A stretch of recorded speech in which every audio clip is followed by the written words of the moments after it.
ರಾಜ್ಯ ರಾಜಕಾರಣದಲ್ಲಿ ಡಿಸೆಂಬರ್ ಸಂದರ್ಭದ ಒಳಗೆ ಏನಾದರೂ ಕ್ರಾಂತಿಯಾಗುವ ಲಕ್ಷಣಗಳು ಗೋಚರ ಆಗ್ತಿದೆಯಾ? ಏನಾದರೂ ಬದಲಾವಣೆ ಆಗಬಹುದಾ? ಡಿಸೆಂಬರ್ನಲ್ಲಿ ಮೂಡಾ ಕೇಸ್ನ ತನಿಖಾ ವರದಿ ಸಲ್ಲಿಕೆ ಆಗಲೇಬೇಕು ಅಂತ ಕೋರ್ಟ್ ಆದೇಶ ಕೊಟ್ಟಿದೆ. 24ನೇ ತಾರೀಕು ಡೆಡ್ಲೈನ್ ಕೊಟ್ಟಿದೆ. ಆ ಸಂದರ್ಭದಲ್ಲಿ ಕಾಂಗ್ರೆಸ್ನಲ್ಲಿ ಏನಾದರೂ ಮಹತ್ವದ ಬೆಳವಣಿಗೆ ಆಗಬಹುದಾ? ಡಿಸೆಂಬರ್ನಲ್ಲಿ ಒಂದಿಷ್ಟು ರಾಜಕೀಯ ಬೆಳವಣಿಗೆಗಳು ಆಗೋದಂತೂ ನಿಶ್ಚಿತ. ಕಾಂಗ್ರೆಸ್ ಮನೆಯೊಳಗೆ ಗುಸುಗುಸು ಚರ್ಚೆಯಂತೂ ಶುರುವಾಗಿದೆ. ಮಾಜಿ ಸ್ಪೀಕರ್ ಕೋಳಿವಾಡ ಕೂಡ ರಾಜೀನಾಮೆಗೆ ಆಗ್ರಹಿಸಿದ್ರು. ಹಲವು ವಿಚಾರಗಳಿಂದ ಕಾಂಗ್ರೆಸ್ನಲ್ಲಿ ಟೆನ್ಷನ್ ಆರಂಭ ಆಗಿದೆ, ಗೊಂದಲದ ಗೂಡಾಗಿದೆ. ಕಾಂಗ್ರೆಸ್ ಮನೆ ಹೈಕಮಾಂಡ್ಗೂ ಕೂಡ ಮೂಡಾ ಹಗರಣ ಟೆನ್ಷನ್ ಅನ್ನು ತಂದೊಡ್ಡಿದೆ. ಮುಖ್ಯಮಂತ್ರಿಗಳ ವಿರುದ್ಧವೇ FIR ದಾಖಲಾಗಿರೋದ್ರಿಂದ ಬೇರೆ ಬೇರೆ ರೀತಿಯಲ್ಲಿ ಇದು ಇಫೆಕ್ಟ್ ಆಗುತ್ತೆ. ಮತ್ತು ಡಿಸೆಂಬರ್ 24ರ ಒಳಗೆ 24ಕ್ಕೆ ವಿಚಾರಣೆ ಮುಂದೂಡಿದ್ದಾರೆ ಜನಪ್ರತಿನಿಧಿಗಳ ಕೋರ್ಟ್ನಲ್ಲಿ. ಸಿದ್ದರಾಮಯ್ಯ ಹೈಕೋರ್ಟ್ಗೆ ಹೋಗ್ತಾರೋ, ಸ್ಟೇ ತರ್ತಾರೋ, ಈ ಪ್ರಕರಣವನ್ನು ಕ್ವಾಶ್ ಮಾಡೋದಕ್ಕೆ ಕೇಳ್ತಾರೋ, that is all secondary. But ಈಗ ಲೋಕಾಯುಕ್ತ ತನಿಖೆ ನಡೆಸಬೇಕು ಅಂತ ಹೇಳಿ ಕೋರ್ಟ್ನ ಆದೇಶ ಏನಾಗಿದೆ, ಲೋಕಾಯುಕ್ತದಲ್ಲಿ FIR ಏನಾಗಿದೆ, ಈ FIRನ ಈ ತನಿಖಾ ವರದಿಯನ್ನು ಡಿಸೆಂಬರ್ 24ಕ್ಕೆ ನಡೆಯುವ ಮುಂದಿನ ಪ್ರೊಸೀಡಿಂಗ್ಸ್ನಲ್ಲಿ ಕೊಡಲೇಬೇಕು. ಹಾಗಾಗಿ ಅವತ್ತಿನ ದಿನ ವರದಿ ಸಲ್ಲಿಕೆ ಆಗೋ ಸಂದರ್ಭದಲ್ಲಿ ಸಿದ್ದರಾಮಯ್ಯನವರು ದೋಷಿ ಅಥವಾ ಸಿದ್ದರಾಮಯ್ಯನವರು ತಪ್ಪು ಮಾಡಿದ್ದಾರೆ ಅನ್ನೋದೇನಾದರೂ ತನಿಖೆಯಿಂದ ಹೊರಗಡೆ ಬಂತು ಅಂತಂದರೆ ಸಿದ್ದರಾಮಯ್ಯ 2025ಕ್ಕಂತೂ ಮುಖ್ಯಮಂತ್ರಿಯಾಗಿ ಮುಂದುವರಿಯುವ ಯಾವ ಲಕ್ಷಣಗಳು ಕೂಡ ಗೋಚರಿಸೋದಿಲ್ಲ. ಈ ಪ್ರಕರಣದಲ್ಲಿ ದೋಷಿ ಹೌದು, ಇವರಿಗೆ ಈ ಕಳಂಕ ಇದೆ ಅನ್ನೋದೇನಾದರೂ ಗೊತ್ತಾದರೆ ಹೈಕಮಾಂಡ್ ಯಾವ ನಿರ್ಧಾರ ಕೈಗೊಂಡ್ರು ಅಲ್ಲಿ ಸಿದ್ದರಾಮಯ್ಯ ಅವರು ಅದಕ್ಕೆ ಬದ್ಧರಾಗಿರಬೇಕು ಅನ್ನುವ ಚರ್ಚೆಗಳು ಆರಂಭ ಆಗಿದೆ. ಕಾಂಗ್ರೆಸ್ನ ಪಾಳೆಯದಲ್ಲಿ ಡಿಸೆಂಬರಲ್ಲಿ ಏನೋ ಒಂದು ಕ್ರಾಂತಿ ಆಗುತ್ತೆ ಅನ್ನೋ ಮಾತುಗಳು ಕೇಳಿಬರ್ತಾ ಇದೆ. ಆನಂದ್ ಈ ಬಗ್ಗೆ ಹೆಚ್ಚಿನ ಮಾಹಿತಿ ಕೊಡ್ತಾರೆ, ನೇರ ಸಂಪರ್ಕದಲ್ಲಿದ್ದಾರೆ.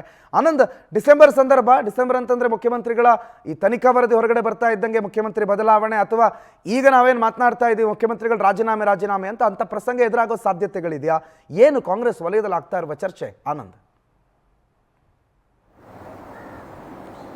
ಖಂಡಿತವಾಗ್ಲೂ ಪ್ರಣತ್, CM ಸಿದ್ದರಾಮಯ್ಯನವರಿಗೆ ಮುಡಾ ಸಂಕಷ್ಟ ಬಹಳ ಒಂದು ಆತಂಕವನ್ನ ತಂದಿಟ್ಟಿರ್ತಕ್ಕಂಥದ್ದು. ಹೀಗಾಗಲೇ ಪ್ರಕರಣದಲ್ಲಿ CM ಸಿದ್ದರಾಮಯ್ಯನವರು A1 ಆಗಿದ್ರೆ ಅವರ ಪತ್ನಿ A2 ಆಗಿರ್ತಕ್ಕಂಥದ್ದು. ಈ ಒಂದು ಹಿನ್ನೆಲೆಯಲ್ಲಿ ಅವರನ್ನು ಯಾವುದೇ ಕ್ಷಣದಲ್ಲೂ ಕೂಡ ಬಂಧನ ಮಾಡತಕ್ಕಂಥ ಒಂದು ಸಾಧ್ಯತೆಗಳು ಕೂಡ ಇದೆ. ಜೊತೆಗೆ ಲೋಕಾಯುಕ್ತ ಪೊಲೀಸರು ಯಾವುದೇ ಸಂದರ್ಭದಲ್ಲಿ ಯಾವುದೇ ಕ್ಷಣದಲ್ಲಿ ಪ್ರಮುಖವಾಗಿ ಅವರಿಗೆ ನೋಟಿಸ್ ಕೊಟ್ಟು ವಿಚಾರಣೆಗೆ ಬರುವಂತೆ ಒಂದು ಬುಲಾವ್ ಕೊಡ್ತಕ್ಕಂಥ ಒಂದು ಸಾಧ್ಯತೆ ಇದೆ.